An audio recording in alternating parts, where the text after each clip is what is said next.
இயேசு இந்த பூமிக்கு வரும்போது எப்படியா வந்தாரு, அவர் எப்படி ஜனங்களை மன்னிச்சாரு, எப்படி நம்ம கிறிஸ்துக்களாக நடத்தினாருங்கிறத பத்தி தான் நான் சொல்ல போறேன். உலகத்தின் பாவத்தை சுமந்து தீர்க்கிற தேவ ஆட்டுக்குட்டியாத்தான் யார் வந்தாரு? இயேசு வந்தாரு. யாருடைய பாவங்களை எல்லாம் தீர்க்கிறக்கு இயேசு வந்தாரு? ஜனங்கள் செய்த பாவங்களுக்காக இயேசு சிலுவையில தன்னை அர்ப்பணிக்கிறதுக்கு வந்தாரு. ஏன் அவர் அப்படி இதானாரு அப்படின்னு பார்த்தா, நான் யோசனை பண்ணி பார்த்தேன். ஏன் ஆண்டவரை நீங்க போய் சிலுவையில இது பண்ணணும்?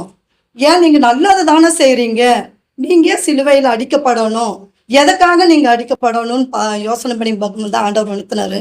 என் ரத்தம் சிந்தாம உனக்கு பாவ மன்னிப்பு இல்லைங்கிறாரு. நான் ரத்தம் சிந்தினாதான் ஜனங்களுடைய பாவத்திலிருந்து நான் மீட்டெடுக்க முடியும் அப்படிங்கிறாரு. அப்ப இயேசு நம்மளை எப்படியாரோ வந்துடாமா, மீட்டெடுக்கிறவரா வந்தாராமா. எதுலேருந்து?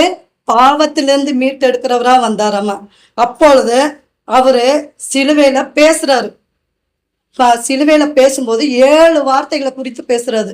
அந்த 7 வார்த்தையில ஃபர்ஸ்ட் வார்த்தையா மன்னிப்பு பத்தி பேசுறாரு.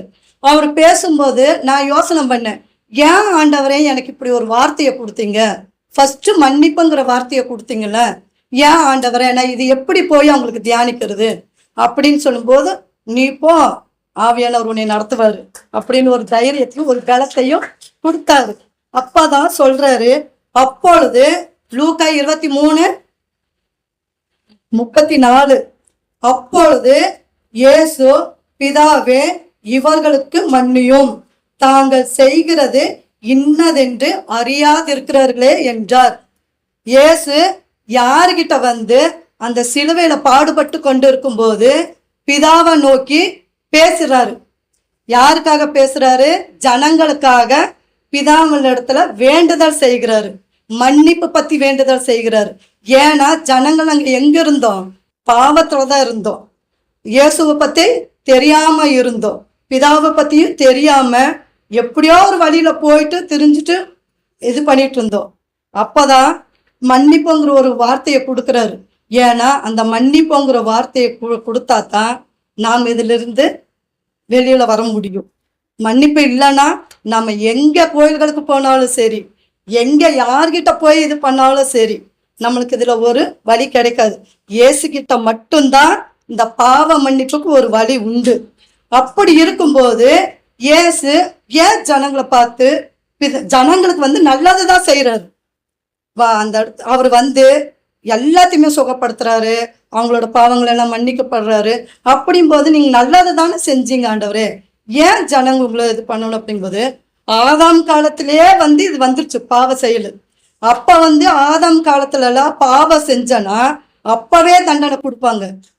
ஆனா இயேசு வந்து அப்ப வரல, பிதா மட்டும்தான் இருந்தாரு. பிதாவை பாக்குறாரு, என் ஜனங்கள் எல்லாம் பாவத்திலையும் சாபத்திலையும் வியாதியிலும் ஒவ்வொருத்தரா அழிஞ்சிட்டு இருக்கிறாங்க. இவங்களை எல்லாம் இந்த இதுல இருந்து நான் எடுக்கணும்னா ஆட்டுகளை பலி கொடுத்துட்டு இருந்தாங்க. அவங்க செஞ்ச பாவத்துக்கு எல்லாத்துக்குமே ஆட்டுகளை வந்து பலி கொடுத்துட்டு இருந்தாங்க. அது நிவர்த்தி ஆகல. பார்த்தாங்க, ஆடுகளை பலி கொடுத்து நிவர்த்தி பண்ணாங்க. ஆனா பிதா வந்து இந்த ஆடுக ரத்தத்தை சிந்துறதுனால என் ஜனங்களுக்கு பாவ மன்னிப்பு கிடையாது. என் ரத்தத்திலிருந்து வந்தவரை நான் கொடுத்தாத்தான் இந்த பாவத்திலிருந்து என் ஜனங்களை மீட்டெடுக்க முடியும்னு சொல்லி சொந்த குமாரனை இயேசுவை சிலுவையில நம்மளுக்காக ஜனங்களுக்காக ஒப்பு கொடுக்கிறாரு. அவருடைய ரத்தம் சிந்தனும். அப்ப பிதா வந்து அவருடைய அன்பை நம்மளுக்கு வெளிப்படுத்துறாரு. அவருடைய அன்பும் அவருடைய இது இல்லாமல்னா நம்ம இந்த இடத்துல இருக்கவே முடியாது. அவர் நம்மளை அழைச்சிருக்கலாம், ஆனா அவரோட அன்பு இல்லாம நம்ம இந்த இடத்துல எல்லாம் நிற்கவே முடியாது. அவர் அன்பைத்தான் வெளிப்படுத்துறாரு. பிதாவும் தேவனிடத்துல நம்மளுக்காக பரிந்து பேசிட்டு இருக்கிறாரு. நம்ம பிதாவே நீங்க என்னை அனுப்புனீங்க, எனக்கு இது சித்தம் தான். ஆனா ஜனங்க வந்து எப்படி இருந்தாங்க? இயேசுவை அறியாம இருந்தாங்க. இயேசு பத்தி தெரிஞ்சவங்க கூட, இயேசு பத்தி கூட இருந்த 12 சீசர்கள் கூட இயேசு சிலுவையில் அடிக்கும் போது எப்படி போயிடுறாங்க? பின்தாங்கிதான் போயிடுறாங்க. பேதுரு 3 தடவை மனிதளிக்கிறான், எல்லாருமே பின்தாங்கிதான் போறாங்க. ஜனங்களும் அதே மாதிரிதான் அவங்க இயேசுவை தூசிக்கிறாங்க. பிலாத்து வந்து கையை கழுவுறாரு, அப்படியெல்லாம் பண்றாரு. அப்படியெல்லாம் பண்ணும்போதுதான் இயேசு பிதாவிடத்துல இவர்களை மன்னிங்க, இவர்களை மன்னிங்க ஆண்டவரே. தான் செய்யறது என்னன்னுங்கிறது அவங்களுக்கு தெரியல. இயேசு தெரிஞ்சுக்கிட்டாரு ஜனங்களை, ஆனா ஜனங்க இயேசுவை பத்தி தெரிஞ்சுக்கல. நம்மளுக்காக ஒருத்தர் வருவாரு, நம்மளுக்காக ஒருத்தர் ரத்தம் சிந்துவாரு, அவருடைய ரத்தத்துலதான் நம்மளுக்கு பாவ நிவாரணி உண்டு, அவரு தம்மை சிலுவையில ஒப்பு கொடுத்தா தான் அதுங்கிற அந்த சத்தியத்தை பத்தி ஜனங்களுக்கு தெரியல. ஆனா இயேசு ஜனங்களை பத்தி தெரிஞ்சுக்கிட்டாரு. ஜனங்களை மீட்டு எடுக்கணும், என் ஜனங்க இந்த பாவத்துல இருக்கக்கூடாது, அவங்கள மீட்டு எடுக்கணும் அப்படின்னு சொல்லி தெரிஞ்சுக்கிட்டு அவரை நான் சிலுவையில போறதுக்கு எனக்கு விருப்பம் இருக்குதுன்னு சொல்லி ஏத்துக்கிட்டு சிலுவையில போய் தன்னை ஒப்பு கொடுக்குறாரு. நான் என் ஜனங்களுக்காக என்னை ஒப்பு கொடுக்குறேன், நான் ரத்த சிந்துறேன், என் ரத்தத்தினாலதான் ஜனங்களுக்கு ஒரு பாவ மன்னிப்பு இருக்குதுன்னா நான் என் ரத்தத்தை நான் சிந்துறேன்னு சொல்லி பிதாவிடத்துல ஏத்துக்கிட்டு போய் சிலுவையில தன்னை ஒப்பு கொடுத்து தன் ரத்தத்தை சிந்தி ஜனங்களா அதுல இருந்து மீட்டு எடுக்கிறாரு. மீட்டு எடுத்து இதுல ஒரு சின்ன ஒரு இதுல வந்து ஜனங்களை மனம் திரும்பணும். இப்ப நம்ம பாவத்திலிருந்து மீட்டு எடுத்துட்டோமா, நம்ம எப்படி மீட்டு எடுத்தோம், மனம் திரும்பாம இல்லாம நம்ம இது பண்ண முடியாது, இயேசுகிட்ட வர முடியாது. ஏன்னா நம்ம ஆதியில எப்படி வேணாலும் வந்திருக்கலாம், வந்து இவ்வளவு நாளா நம்ம இருந்திருக்கலாம், எதுக்கோ இது பண்ணியிருக்கலாம். ஆனா மனம் திரும்பணும், ஆவியானவர் நம்மளுக்குள்ள பேசணும். அப்பதான் நம்மளால நாமளா சும்மா வந்துட்டு போற இதுனால இல்லை. ஆனா ஆண்டவர் பேசுவார், பேசுறதுக்கு தானே தன்னை சிலுவையில் இது பண்ணாரு, பேசுறாரு, மனம் திரும்ப வைக்கிறாரு. அந்த ஒரு மன திரும்புதலுக்கு எடுத்துக்காட்டாதான் ஒரு சின்ன ஒரு உதாரணத்தை நான் சொல்றேன். ஒரு தகப்பன் இருக்கிறாரு, அந்த தகப்பனுக்கு 2 பேர் இருக்கிறாங்க. மூத்த பையன் ஒண்ணு, இளைய பையன் ஒண்ணு இருக்கிறாங்க. அந்த மூத்த பையனும் இளைய பையன் 2 பேர் தகப்பன் இருக்கும்போது இளைய பையன் அப்பாட்ட போய், அப்பா உன்னோட ஆஸ்தி வந்து எனக்கு பங்கிட்டு கொடுங்க அப்படின்னு சொல்லி கேட்குறான். ஆனா அந்த தகப்பன் தான் பிள்ளை இடத்துல இருந்து ஏன் இப்படி கேட்குறனால எதுவுமே கேட்கல. ஆனா அவர் என்ன கொடுத்துட்றாரு, தான் ஆஸ்தியில ஒரு பங்கா கொடுத்துட்றாரு. தன் இளைய பையன் அந்த சொத்துக்களை எல்லாம் வாங்கிட்டு கொஞ்ச நாள் இருந்துட்டு அந்த தகப்பன் இருந்த தேசத்துல இல்லாம வேற தேசத்துக்கு போறாரு. வேற தேசத்துக்கு போய் தாக்கு எங்க அப்பாட்ட இருந்து வாங்கிட்டு வந்த சொத்து எல்லாமே செலவழிச்சிடுறாரு. செலவழிச்சிட்டு அப்புறம் கையில காசு இல்லை, அந்த தேசத்துக்கு பஞ்சமும் வந்துருச்சு, சாப்பிட்றதுக்கு சாப்பாடும் இல்லை. அந்த தேசத்துல இருக்கிறவர்கிட்ட போய் அந்த பையன் வேலை கேட்குறான். அவர் சொல்றாரு, நீ போய் என் வயல்ல போய் நீ பன்னிகளை மேய்ச்சிட்டுரு அப்படின்னு சொல்றாரு. அந்த பையன் பன்னி மேய்க்கிறதுக்கு போறான். அப்போ அவனுக்கு பசி வந்துடுது, அந்த தேசத்துலயும் பஞ்சம். அப்ப என்ன நினைக்கிறான், பன்னிகளுக்கு கொடுக்குற தகுடாது நான் தின்னு என் பசியை நான் தீர்த்துக்கிறேன் அப்படின்னு சொல்லி நினைக்கிறான். ஆனா அங்க வேலை செய்யறவங்க அந்த தவிட்ட கூட அந்த பையனுக்கு கொடுக்கல. அப்ப அவர் வந்து புத்தி தெளிகிறாரு. எப்படி நாம் எப்படி புத்தி நேதாங்கிறோமா, அவர் புத்தி தெளிகிறார். தெளிஞ்சு அப்புறமா என்கிட்ட இருக்கா எங்க அப்பாட்ட வேலை செய்யறவங்க அவங்க கிட்ட கூட நல்ல ஒரு சாப்பாடு கொடுக்குறாரு ஆளுகளுக்கு. நான் வந்து இங்க சாப்பாடு இல்லாம இப்படி பசியா இது பண்ணிட்டு இருக்கிறேன், அதனால நான் மறுபடி எங்க அப்பாட்டியே போயிடலாம், இனி இங்க இருந்து என்னால் இது பண்ண முடியாது, அப்பாட்டியே போயிடலாம். அப்பாட்ட வந்துட்டு இருக்கிறான். அப்பா வந்து பாக்குறாரு. அப்பா பார்க்கும்போது தன் பையன் அங்க அவ்வளவு தூரம் வந்து அவன் எப்படி வருவான், பன்னி மச்சவன் எப்படி வருவான், அசிங்கமா தான் வருவான். ஆனா அப்பா அசிங்கமா வந்தவனை தான் ஓடி போய் கட்டி பிடிச்சி முத்தம் கொடுத்து என் பையன் திரும்ப என் இடத்துல வந்துட்டான் அப்படின்னு சொல்றான். திரும்பி அந்த பையன் கிட்ட வந்துட்டான். அவனை வந்து அங்க இருக்கிற வேலைக்காரர்கிட்ட, என் பையன் என்னை விட்டு போனான், செத்தான், திரும்பவும் வந்துட்டான், இப்ப நான் அவனுக்கு எல்லாத்தையுமே நல்ல ஒரு வஸ்திரமா, நான் யார் இந்த ஊருக்கு நல்ல ஒரு இதா இருக்கிறேன், அப்படி இருக்கும்போது என் பையன் இப்படி வரும்போது நான் ஏன் இப்படி இருக்கணும்னு ஒரு நல்ல வஸ்திரமா கொண்டு வாங்கன்னு சொல்லி வஸ்திரத்தை உடுத்தி அப்புறம் ஆளுங்கிட்ட எல்லாம் சொல்றான், போய் நல்ல கொளுத்த கன்றாடி என் பையன் இப்படியெல்லாம் இருந்து எப்படி வந்திருக்கிறான், அவனை நல்லா இது பண்ணணும் அப்படின்னு சொல்லி கொளுத்த கன்று அடிச்சு இது பண்ணி சாப்பிட்டுட்டு எல்லாம் சந்தோஷப்பட்டு இதாடிட்டு இருக்கும்போது மூத்த பையன் வர்றான். என்ன எங்க வீட்டுல எனக்கு ஒரே உற்சாகமா இருக்குது, டான்ஸுமா இருக்குது, விருந்து நடந்துட்டு இருக்குது என்னன்னு சொல்லி அங்க இருக்கிறவங்க கிட்ட ஒருவனை கூப்பிட்டு கேட்கிறாரு, என்ன என் வீட்டுல இன்னைக்கு என்ன நடந்துட்டு இருக்குது அப்படின்னு. அவன் சொல்றான், உன் தம்பி போனானே உங்க அப்பாட்ட ஆஸ்தியெல்லாம் வாங்கிட்டு அவன் திரும்பவும் வந்திருக்கிறான், அதனால உங்க அப்பா வந்து இந்த விருந்துக்கெல்லாம் ஆயத்தம் பண்ணி இருக்கிறாரு அப்படிங்கும் போது அவனுக்குள்ள ஒரு மனசு சங்கடம் இருக்குமா. யாருக்குமே இந்த சங்கடங்கள் இருக்கும். ஏன்டா நம்ம எப்ப பார்த்தாலும் நம்ம அப்பா கூடயே இருக்கிறோமே, அப்போ ஒரு நாள் கூட நம்மளையெல்லாம் இப்படி இது விருந்து வச்சிருக்க மாட்டாரு, ஆர்டர் இந்த மாதிரியான விசேஷமெல்லாம் வச்சிருக்க மாட்டாரு. ஆனா அப்பனோட சொத்து போய் வாங்கி அழிச்சு நாசம் பண்ணவனை வந்து அப்பா கட்டி அணைக்கிறாரே அப்படின்னு சொல்லி கொஞ்சம் மனசுக்குள்ள நினைச்சிட்டு சரி நினைக்கிறாரு. இருந்தாலும் போய் கேட்டுக்கலாம் அப்படின்னு போய் நான் அப்பாட்ட கேட்குறாரு, ஏப்பா நான் உன் கூடயே இருந்தனால எனக்கு ஒரு நாள் கூட நீ இப்படி செஞ்சியப்பான்னு கேட்கும்போது, நீ எப்பவுமே என் கூட தான் இருக்கிற, உனக்கு என்னை பற்றி தெரியும், ஏன் இதெல்லாம் உனக்கு தான். ஆனால் தம்பி அவன் எங்கேயோ போய் எப்படியோ கிடந்து எப்படியோ செத்து திரும்பி நம்மகிட்டயே மனம் திரும்பி வந்திருக்கிறான். மனம் திரும்பி வந்தவனை நம்ம எப்படி ஏற்றுக்கணும்? சந்தோஷமா ஏற்றுக்கணும். அதைத்தான் நான் செஞ்சேன். அதே மாதிரி தான் நாமளும் எங்கேயோ இருந்தோம், எங்கேயோ கிடந்தோம், எப்படியெல்லாம் வாழ்ந்தோம்.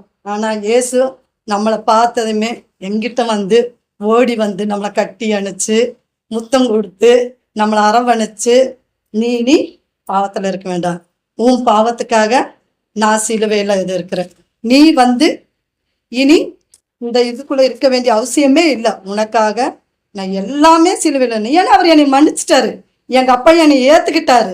அதனால நாம் இனி அந்த பாவத்துல இருக்க வேண்டியதில்லை. நம்ம பாவம் எல்லாம் நம்மளுக்கு மன்னிக்கப்பட்டுருச்சு. அவர் சிலுவையில எல்லாத்தையும் ரத்தம் சிந்தாம பாவம் மன்னிப்பு இல்லை. அதனால அவர் ரத்தத்தை சிந்தி நம்ம பாவத்தை எல்லாம் அந்த தகப்பன் தன் பிள்ளைய மன்னிச்சது போல ஆண்டவரோ நம்மளுடைய பாவத்தை எல்லாம் மன்னிச்சு நம்மளை ஏத்துக்கொண்டு அவர் அன்பை நம்மளுக்கு வெளிப்படையா காட்டினாரு. எப்படியெல்லாம் நான் உன்னை நேசிச்சிருக்கிறேன் அப்படின்னு சொல்லி நம்மளை வெளிப்படையா உணர்த்துறாரு. இப்ப நாம பாவத்தில் இல்லை, எங்க இருக்கிறோம்? கிறிஸ்துவுக்குள்ள நீதிமானாய் வாழ்ந்துட்டு இருக்கிறோம். அப்ப அவர் நம்மளை என்ன சொல்றாரு? நீ இப்ப பாவத்துலதான் இருந்த, உன்னை அந்த பாவத்துல இருந்துதான் நான் தூக்கி எடுத்தேன், உன்னை நான் என் ரத்தத்தால சுத்தம் பண்ணி உன்னை மன்னிச்சு எல்லாமே ஒரு நல்ல இதுக்கு நான் கொண்டு வந்துட்டேன். இப்ப வந்து நீ கிறிஸ்துக்குள்ள ஒரு நீதிமானா இருக்கிற, நீ இப்படி இருக்கிறதுக்கு நான் உன்னை அழைக்கல, நீ வந்து மற்றவங்களுடைய பாவத்தை எல்லாம் நான் உனக்கு எப்படி மன்னிச்சானோ, நான் உன்னை எப்படி அனுபவிச்சனோ, நான் உங்ககிட்ட எப்படி அன்பா நடந்துக்கிட்டானோ, அதே போல எத்தனையோ ஜனங்க என்னை பத்தி அறியாம இருக்கிறாங்க, பாவத்துல கிடக்குறாங்க, சாபத்துல வியாதியில எல்லாத்துலயும் கிடக்குறாங்க. நீ போய் அவங்களுக்கான ஒரு பாவம் மன்னிப்பு உண்டுன்னு சொல்லு, என்னை பத்தி சொல்லு. இப்படி ஒரு இயேசு உலகத்துல இருக்கிறாரு, நம்மளுக்காக சிலுவையில ரத்தம் சிந்தி இருக்கிறாரு. அவர்கிட்ட போனா நம்மளுடைய எல்லா பாவங்களுக்கும் நிவாரண பலியா அவர்தான். அவர்கிட்ட வந்தாவே நம்மளுடைய பாவம் எல்லாம் முடிஞ்சிருங்கிறது சொல்லணும். நீயும் அவங்கள மன்னிக்கணும் அப்படின்னு சொல்லி எடுத்துக்காட்டா சொல்றாரு. அதே போலதான் நாமளும் இன்னைக்கு கிறிஸ்துவுக்களா இருந்துட்டு நம்ம கிறிஸ்துவுக்களா தான் இருக்கிறோம். ஆனா இன்னும் நாம வந்து எப்படி இல்லை, யாருமே முழுசா மன்னிக்கிறவங்களாக இல்லை. இப்ப நான் போய் ஒருத்தர்கிட்ட பேசுறேன், திட்டுறேன், அவங்களும் என்னை இது பண்றாங்க. ஆனா நான் எப்படி இருக்கிறேன்? இன்னும் முழுமா இதா வந்து அவரை மன்னிக்கிறாங்களா இல்லை. ஆனா அப்படி இருக்கக்கூடாது. நம்ம அவங்கள வந்து முழு மனசோட அவங்களோட பாவங்கள் எல்லாம், அவங்க நம்மளை என்ன வேணாலும் திட்டிருக்காங்க. இயேசுவை இந்த இடத்துல அப்படிதான் திட்டுறாங்க. ஜனங்க முறுமுறுக்குறாங்க, அடிக்கிறாங்க, துப்புறாங்க, எல்லாமே பண்றாங்க. ஆனா இயேசு சிலுவையில எப்படி இருந்தாரு? எல்லாத்தையுமே சகித்து கொண்டு பொறுமையா இருந்தார். ஆனா நம்மளுக்கு அந்த பொறுமை இருக்குதா இந்த நாள்ல? இல்ல. ஒருத்தன் ஒரு இது பண்ணிட்டானா உடனே அவனுக்கு அவன் அப்பவே போய் அவனை நம்ம தண்டிச்சிடணும். ஆனா இயேசு தண்டிக்கிறவரா வரல, நம்ம மேல இரக்கமுள்ளவரா வந்திருக்கிறாரு. அவர் இரக்கத்தின் தேவன். அப்படி இருந்துதான் உன் இரக்கத்தை நான் எப்படி உனக்கு இரக்கமா இருந்தனோ, நீயே அவங்க மேல கோபம் படாம, அவங்கள திட்டாம, அவங்கள தூசிக்காம, நீ வந்து நான் உன்னை எப்படி மன்னிச்சனோ அதே மாதிரி அவங்களையும் மன்னி. நீ இப்ப நாம ஆண்டவர்கிட்ட வந்துட்டோம், மன்னிப்பை கேட்டுட்டோம், நம்மளுக்கு மன்னிப்பு கிடைச்சிருச்சு. நாம ஒருத்தருக்கு செஞ்ச இது வந்து நாமளும் மன்னிக்கணும். அதுதான் வந்து மத்தேயு 5 சொல்லியிருக்கிறாரு, உன் சத்துருக்களை சிநேகியுங்கள், உங்களை சபிக்கிறவங்களுக்கும் உங்களை பகைக்கிறவங்களுக்கும் நீங்க ஜெபம் பண்ணுங்க அப்படின்னு. அப்புறம் என்ன? இயேசுதான் இதுக்கு எல்லாமே மூல காரணம். அவர் தான் எப்படி நம்மளுக்கு எடுத்துக்காட்டா வந்திருக்கிறாரு? பிதாவிடத்துல ஜெபிக்கிறவரா வந்திருக்கிறாரு, பிதாவிடத்துல நம்மளை பத்தி பரிந்து பேசுறவரா இருக்கிறாரு, பாவங்களை மன்னிக்கிறவரா இருக்கிறாரு, தம்ம மேல எல்லாத்தையும் சுமக்கிறவரா இருக்கிறாரு. நாம் இனி எதுவுமே இந்த பூமியில இருந்து சுமக்கவே தேவையில்லை. அவரை பத்தி போய் ஜனங்களுக்கு சொன்னாவே போதும். அவர் எப்படி இருந்தாரு, அவர் எப்படி நடந்துகிட்டாரு, உன்னை எப்படி எதுல இருந்து மீட்டு எடுத்தாருங்கிறத நாம போய் சொன்னாவே போதும் ஜனங்களுக்கு. ஜனங்க எல்லாருமே இயேசு பத்தி தெரிஞ்சுக்கிறாரு. இதைத்தான் நான் யோசனை பண்ணிட்டே இருந்தேன். இந்த மன்னிப்பை நான் எப்படி ஆண்டவரை நான் போய் கொடுக்கட்டும், எனக்கு நான் இதெல்லாம் முடிக்க பேசலையே அப்படிங்கும்போது நீ பேசுவேன். அந்த இடத்துல நான் பேச வைப்பேன். அவங்களும் இது உணர்வாங்க. அவங்களும் என்ன பாவம் செஞ்சிருந்தாலும் இன்னைக்கு அந்த பாவத்தை சொல்லி அவங்க அறிக்கை இடும்போது அவங்களுக்கு மன்னிப்பு உண்டு. அன்னைக்கு நாம் என்ன செஞ்சிருந்தாலும் சரி, ஒரு சின்னதா வீட்டுல நான் அப்பாவாகட்டும் சகோதரனாகட்டும், பேதுரு அதுதானே கேட்கிறாரு, என் சகோதரனை நான் எத்தனை தடவை ஆண்டவரை மன்னிக்கிறதுன்னு. 7 தடவை இல்லை, 7 தடவை இல்லை, 77 தடவை நீ மன்னி. அப்படின்னா என்னங்கிறாரு, நீ ஒரு தடவை மட்டும் அவனை மன்னிக்க வேண்டாம், மன்னிச்சுக்கிட்டே இரு. அவனை பகைச்சாலும் சரி, உன்னை அவன் திட்டுனாலும் சரி, உனக்கு அவன் சாபம் கொடுத்தாலும் சரி, நீ அவனை திட்டினேதாங்க, நீ அவனை மன்னிச்சுட்டு போயிட்டே இரு. ஒரு நாள் அவனை நினைச்சு பார்ப்பான், அப்பா அவன் தெரிஞ்சுக்குவான் அப்படின்னு சொல்லி இதாங்கிறாரு. அதுதான் நாமும் மற்றவங்கள இப்படிதான் மன்னிக்கிறவங்களா இருக்கணும். இயேசு பத்தி போய் மற்றவங்களுக்கு சொல்றவங்களா இருக்கணும்.